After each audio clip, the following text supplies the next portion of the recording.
Now we're in 9.8.1, 9.8. This is the first video on this, and it's quadratic inequality. So suppose I have an inequality, x squared minus 6x plus 8 is less than 0. I want to find the values of x for which this inequality holds. So I'm not going to just get one value of x. That's going to be a whole interval full of values. So the first thing I'm going to do is to graph this.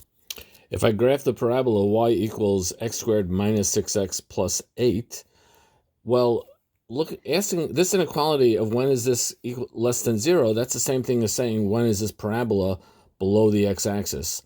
And that's, we can see right away from the picture that it's between 2 and 4. So my answer is going to be x is less than 2. 2 is less than x, which is less than 4, or I could write it interval notation this way, or I could write it on a number line this way. Now suppose on the same problem, the question had been the same numbers here, but instead of less than 0, suppose it had been greater than 0. Well, I would draw the same diagram, same parabola, but I want to know when is this parabola above the x-axis, so I would write the answer.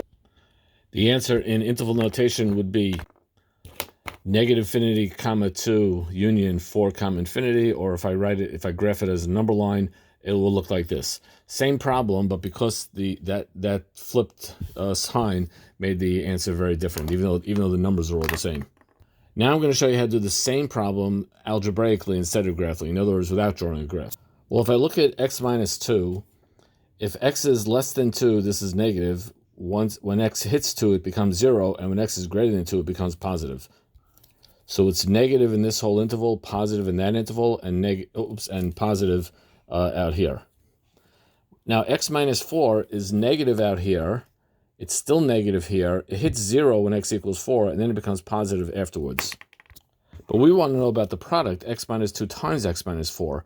Well, I look at the factors. If it's the product in this interval less than 2, it's the product of two negatives, and the product of two negatives is positive.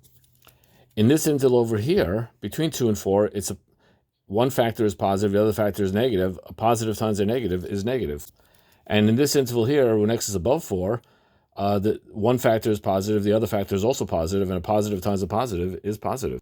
So if I want to know when is this less than 0, it's right there in the negative interval, and that is the interval 2, 4. Just the same answer I got over here.